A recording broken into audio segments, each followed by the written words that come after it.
All right, everyone, welcome back. This is video 2. Hopefully you joined us yesterday as we broke down the return. So we transformed somebody that was focused on accumulation and balance sheet investing over to the mentality of what happens when we focus on cash flow and leverage. And we went from him losing 2% per year in the hopes of appreciation saving him to earning a 23% rate of return before we even factor in whether the property goes up in value or not. So if you missed that, make sure to go back and find that video that was posted before so you can understand where we're at. We're just going to pick up from where we left off for this second piece and talk about this component of why is leverage so important or crucial within the real estate investing discussion. And when I first got into the game, it was like your dream was to pay down your portfolio and then you'd live happily ever after as a real estate investor. Right. And since meeting you and Ryan and Kim Butler and Todd Langford and Nelson Nash, like I'm completely opposed to that idea. And that's the thing. And Jimmy, we've talked about this over and over, and it's funny because you understand real estate way better than I do as far as the ins and outs and the mechanics and actually implementing and doing it. That's why I use you as you're who I invest through with real estate. But it's funny how when we step back and we understand the strategy involved, you're learning all the time about why things are the way they are. And you were earning these returns and doing these things almost accidentally. And now that we know about them, we can be more strategic and we can get the results more predictably and more reliably than following on them haphazardly, right? Right, and I get to go against conventional wisdom, which amuses me to be an asshole every once in a while. You love that, right? Yeah. And people and stuff like that. Yep. My MO is that if everybody else is doing it, it's time for me to get out. I always like to swim upstream for sure as well. So, okay, so let's go into this as to we just want to touch on this component of what leverage is doing for us here. And by the way, our most viewed video is never put principal into the walls of your house. So we're going to kind of continue on that. Yeah, this will sort of add to that discussion. And before I bring up numbers, one thing you'll hear over and over and over from traditional investment advisors, when you bring up real estate, the first thing they like to bring up is they say, well, real estate doesn't appreciate as well as the stock market does. Real estate historically has barely kept up with inflation, whereas the stock market has earned anywhere from 6 to 15%, depending on which advisor and which time frame you select. Okay? And so they use that idea of, remember, the only way traditional people make money is on appreciation. So they take what they know and they take that strategy and apply it to real estate and say it doesn't work. And I would agree with them. If you take a broken strategy and apply it to an amazing asset, you still get a really bad result. We have to first understand what we're doing. Well, it's also an asset that is illiquid and just doesn't change that often. Yeah, and really, honestly, it shouldn't, right? People don't build houses so that they go up in value. They build companies so they go up in value, right? That's sort of inherent in the asset class. It's not so in real estate. But the missing component to this is that traditional investment advisors almost across the board completely misunderstand or don't factor in the return associated with cash flow and what leverage does to an investment, because you're not allowed to leverage a 401k. The average person can't leverage their stock market portfolio, nor would you want to, because it's so volatile, it would pretty much only hurt you, okay? So we're not familiar, most investment advisors are not familiar with this. But here's an example of what's happening. Let's take this idea, let's say that real estate appreciates just 1%, okay? Most everyone else would say, we should have done the market. The market, even in normal times, as long as it's not a loss year, is going to do way better than that, right? Yep. So if we have a $100,000 property, just to make numbers easy, that appreciates by 1%, this gives us $1,000 return, right? Our property goes from $100,000 to $101,000. Yeah, on paper, if you can get somebody to buy it. If you can get somebody to buy it, right? Yep. Okay. Now, if you're a stock market investor, you have to think, okay, I've got to come up with $100,000 and then I got to buy this house. But we understand, Jimmy, if somebody wants to buy a $100,000 house, how much money do they actually have to have? $20K. $20K. So if we put in $20,000, when it goes up by 1%, how much of the $1,000 increase in value do we get to keep? 1,000. Well, but wait, we only put 20% down. Right. We get to keep all 1,000? Yeah, so you just got a 5% return. Because it's our property, right? We own the entirety of it. Yep. And if we sold it, we would pay the bank off what they owe, and we have $1,000 more than we had the year before. Yep. So just like you said, $1,000 divided by the 20,000 that we put into it, that's a 5% return. That's pretty awesome. And you can then 1031 it and not pay taxes on it. Ever for the rest of your life. You never have to pay taxes on it. Can you do that with stocks? I guess when do you pay the capital gain? Right away or at the end of the year? When you sell. So if you never sell them, you don't have to pay taxes. But then nobody likes, I mean, let's say what your typical investment horizon for a stock is. Your investment horizon is 30 or 40 or 50 years, right? Right. Yeah. Who plans on holding the same company for the next 30, 40, 50 years, right? Only if you're going to buy a company and hold it for 30 or 40 or 50 years, can you forever defer that gain. But as soon as you sell, there isn't any such thing as a 1031 into another stock. Okay. You have to realize the gain and then buy another stock. So this is my favorite part. What on this $100,000 house, or on, let's go back to the portfolio we were talking about. How much depreciation is he going to be able to take every year? So that's part two. I want to sneak in one more thing. Remember, most of your investment advisors are going to say that real estate increases 3% per year. Almost nobody would argue with that. Right. Well, if we use leverage, that translates to a 15% rate of return.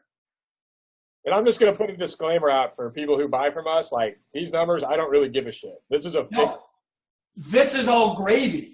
Right. If this happens, kick ass, whatever. Awesome. But do not get into the investment because of the capital gain.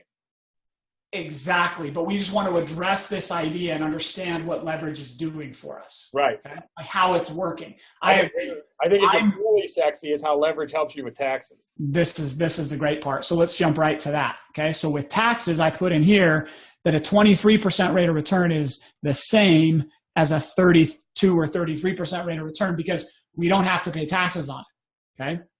First off, we don't pay taxes on the debt that we pay down because that's not a realized gain to us. Okay. So whatever we pay down in principal, that does not show up on our tax return. Okay. The only thing that does show up on our tax return is the cash flow after we've paid all of our expenses, which in this case is $25,000. Right. Okay. But remember, we showed you that we own now $644,000 of real estate. Yeah? Yep. And even though you only paid for 20% of it, you get the full depreciation, which is just like we get the full appreciation of it, right? Because we own the entirety of the asset. Right. And the way depreciation works is, let's say that you own a factory and you buy a piece of machinery. The IRS recognizes that over time that machinery is going to wear out and become worth less, and it's part of the production within your business, so they're going to let you write it off. But the IRS doesn't want you to write off all of it in the year that you pay for it because you're going to be getting value from it for lots of years. So they make you spread out the cost of productive assets over what's called their useful life, how long they're going to last you. So most equipment is 5 years, maybe 7 years. Okay. So if we buy a $100,000 piece of machinery, we get to take depreciation over 5 or 7 years. Right. The IRS also recognizes that real estate wears out because we got repairs and maintenance on it, right? Yep. Or at least supposedly it does. Right. Okay. So they let us while it's appreciating. They let us take this $644,000 and record depreciation. But when we get to the end, 30 years from now, is our real estate worth zero and do we throw it away? No, it should have appreciated 3% a year. Unbelievable here. So we get to take an expense that we're not actually realizing. It's the only asset class that this works. Yep. So we get to take it over the typical rule. Now there's some other ways we can get more detailed with this, but the very basic plain vanilla way to do it is 27.5 years of depreciation. Okay. So if we take $644,000, we can only depreciate the building, not the land. So the standard is 80% of your cost is the building, 20% is your land. Okay. So we're going to take 80% of that, which is $515,000. That's ironic. That's the same amount that you leverage too. Isn't that crazy? So we didn't even pay for this, and we get to take an expense for it. And we get to take an expense for the interest we pay on the loan. Okay? Right. So 27.5%, that gives us $18,700 a year of depreciation expense. So if we take our $25,000, now we've got taxable income of roughly $7,000 a year, $6,000 a year, right? Yep. Okay. So if we stop there, we made $25,000, but we have to pay taxes on $6,000 of it. Okay. But the cool thing about owning real estate is we get to do a little bit more than that. Okay. If you have a cell phone that Jimmy is going to call you on when he needs an answer to a question, that's now a deductible expense. If you need internet to go in and check your bank statement and see all the cash flow coming in every month, that's now a business expense and you get to deduct it. And you've done such a kick-ass job buying turnkey in St. Louis. Maybe you get crazy and you want to go buy turnkey in Belize. So maybe that's another business expense to fly out there and look at some houses. And then maybe you stay an extra day or two and just go on vacation while you're there, right? Yeah. Or you want to come out to St. Louis and wakeboard with Jimmy and Bob on their boat. Yeah. Right? You get to write that off. Or now I have a place in my house where I've got my computer that I check all the money that's coming in every month to my accounts. And now I get to take a home office deduction. Okay. So there's all these additional expenses of things that or you take a friend out and you teach him about real estate and then you send him to our website and then you can deduct the meal that you took him out and talk to business with him. Yep. Okay? So there's all this stuff we can do now obviously check with your tax advisor before doing any of that. But you get to now create all this additional expense that if we can create an additional $6,000 of things we're already spending anyway, that we now get to deduct, we can take that all the way to zero. Right. So potentially you could get all this income tax-free. Yeah, tax-free or near tax-free. In my case, I don't pay income taxes on any of my real estate because I've put this together this way. Right. So I'm not paying taxes on what I'm paying down, and I'm not paying taxes on the cash flow that's coming in, which means if I was investing somewhere else, okay, and I collected $25,000, say I'm in a 30% tax bracket, I'd actually have to earn something like $35,000, send the IRS $10,000 of that to keep 25. And then, so this is, we were talking about it earlier, this is also an incentive to never pay off your portfolio because you want to have leveraged. You want to be able to take depreciation on an amount of dollars that you have leveraged. Yes, exactly. That's the ratio that we want to look for because you can still depreciate it, but if you didn't leverage it, you had to put the dollar in, and we're incurring opportunity costs on that. And yes, our cash flow is higher, but if our cash flow is higher without leverage, then we pay taxes on that. So we can increase our cash flow, but then we'll have to pay taxes on it, which decreases our cash flow. For me, a better way to increase my cash flow is to go leverage more property. Right. And after you've maxed out your 20 loans you can get from the government, you should have somewhat of a system down that you could take a little more risk. Yeah. Get some loan payments with balloon or borrow private money to buy the property. Yep. Or you can set up a corporation. You can do portfolio lending. You can have your brother-in-law sign on the loans. There's tons of ways to do it to continue to utilize leverage through your portfolio. And the reality of it is most people aren't going to own more than 20 of these properties anyway, right? This guy is going to own 9 fully leveraged and be cash flowing $25,000 a year. Right. So if he doubled it, he'd be making 50 grand, hopefully, of passive income. And that's not bad. No, on only $250,000 in, or about $300,000 in assets. Right.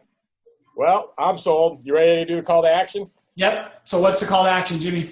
All right. So you want to text cash flow to 797979. You can download our mind map.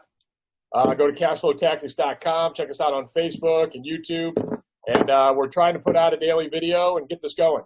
So thanks for your time. Yep. And then reach out to us on there. You can learn more. And then when you're ready to implement this yourself, reach out to us. There's direct links on there to talk with us. And we'll show you how to take this same scenario and apply it to your own numbers personally. Cool. All right. All right. Thanks, Brad. Yep. Thanks, Jimmy. All right. I got a call at